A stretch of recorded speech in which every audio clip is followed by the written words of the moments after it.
Let's start this video with a brief history lesson.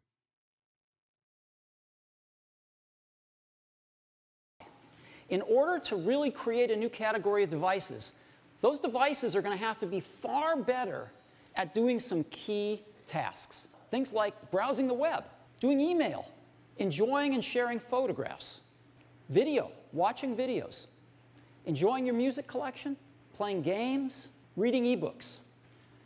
If there's going to be a third category of device, it's going to have to be better at these kinds of tasks than a laptop or a smartphone. Otherwise, it has no reason for being.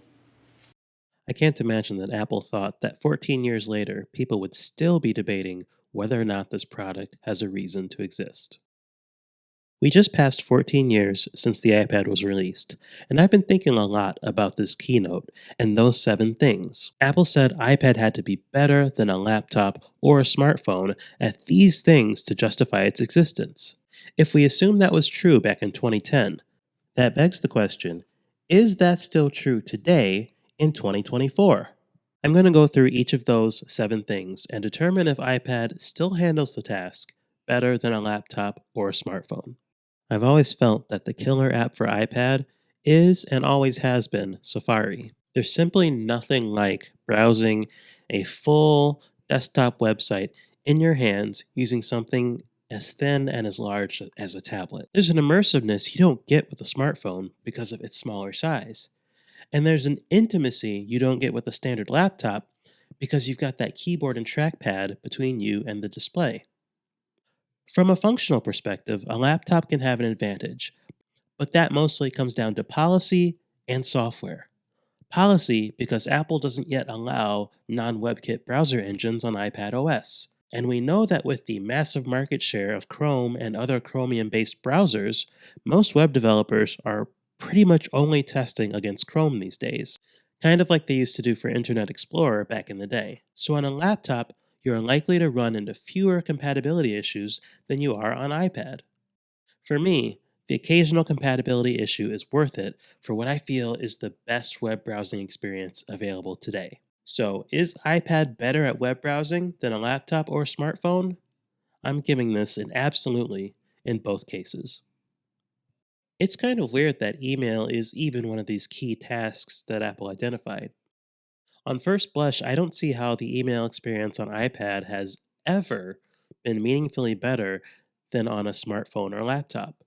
Certainly on par with the smartphone, but the Mail app on macOS still has more features than what's on iPad. And so far, Apple hasn't done much to the iPad Mail app that adds anything that's really special. During the keynote, I think they showed off how quickly you can triage your inbox with multi-touch, but you certainly can't do that any faster than you can with a keyboard and mouse on a laptop. The same applies to webmail, which would initially struggle on iPad because of so many websites just serving the mobile version of their site for years. So, is the iPad better at email than a laptop or a smartphone? I would say it's as good as a smartphone, being as how they essentially run the same app, but not as good as a laptop. So, this category overall gets a no. The Photos experience across all of Apple's devices has changed a lot since 2010, especially with the introduction of iCloud Photos. The whimsical interactions that Apple demoed have been replaced with a set of gestures and interactions that are standard across phone, tablet, and laptop. I don't think you can even do the lock screen slideshows Apple demoed in that original keynote. The biggest benefit iPad offers for sharing your photos with others comes down to its basic interactions and its immersiveness. The ability to just flip the tablet around to share a photo, or hand the tablet to someone else to let them view an album of photos, is a better experience on iPad than it is on a smartphone or laptop. But we also have to acknowledge that the way that people share photos has changed a lot since 2010. It's less about sharing photos together in a room with other people and more about sharing memories via something like Instagram or Snapchat, or utilizing the sharing options in Google Photos or iCloud Photos, or just airdropping someone all the photos you took from a event you were at together. So with that in mind, is the iPad better at viewing and sharing photos than a laptop and a smartphone? I'm going to say yes, while acknowledging that it probably doesn't matter anymore. If there's one thing that people do on their tablets besides web browsing, it's watching video. iPad has always excelled as a video player, even though its aspect ratio gives you some decently large black borders. In 2010, when compared against something like the current iPhone at the time, which was the iPhone 3GS, the iPad display was maybe the best display in Apple's lineup for watching video. But here in 2024, things are a lot different. For one, we consume video differently than we used to. A lot of younger people don't really care about having a large TV to watch something together. In fact, they prefer using their phones for watching video because they can have it closer to their face in an experience that, in a way, becomes more immersive. It's not really as much about that shared video experience anymore, but more about a personal and individualized one.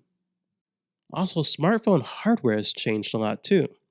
Phones have been getting taller, and that naturally lends them to being closer to a 16 by 9 aspect ratio. Now, that aspect ratio is much friendlier to widescreen video, so you'll get less or no black bars on the smartphone. Also, on average, the screens on a smartphone are better. By better, I'm referring to the proliferation of OLED displays across the smartphone industry. To date, we don't have OLED displays on iPad, so you could make a very strong argument that the display quality of your average smartphone is on average better than what you get on an iPad. As far as the laptop goes, this is one of those areas where the iPad, just by existing, kind of makes this experience look worse. Because when I want to watch a video on my tablet, I can detach it from my keyboard or just use a folio case to prop it up, and I'm good to go. But on a standard laptop like a MacBook, that keyboard is just always sticking out, and it kind of ruins the experience for me. So, is the iPad better for watching video than a laptop and a smartphone? So, this one's a little split, because is it better than a laptop? Hands down, absolutely. Even for a laptop with an OLED display, having the keyboard sticking out is kind of stupid and unnecessary. But for the smartphone, I'd argue no. The average smartphone today, I believe, is a better video watching experience than the average iPad. So for this category, we're going to give iPad a no. When the iPad launched, both it and the iPhone had an app called iPod. Yes, the entirety of what the iPad product line was able to be encapsulated in a single app. But this app was a place for both music and podcasts, and probably audiobooks, but I don't really listen to those, so I'm not 100% sure on that.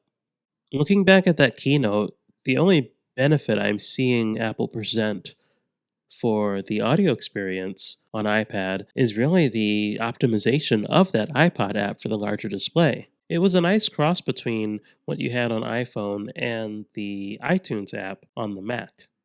And similar to the Photos app, the experience of what is now the Music app has been unified across phone, tablet, and laptop to the point that the iPad app doesn't feel quite as special as it used to.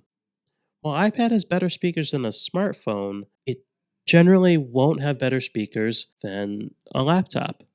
This is due to the fact that laptops are generally thicker and they can have more and bigger speakers. And then with the way the physics works, the sound is going to be richer coming from the speakers of something like a MacBook Pro than you would get from something like an iPad Pro. So is the audio experience better on an iPad than it is on a smartphone and a laptop? I give it a no for both.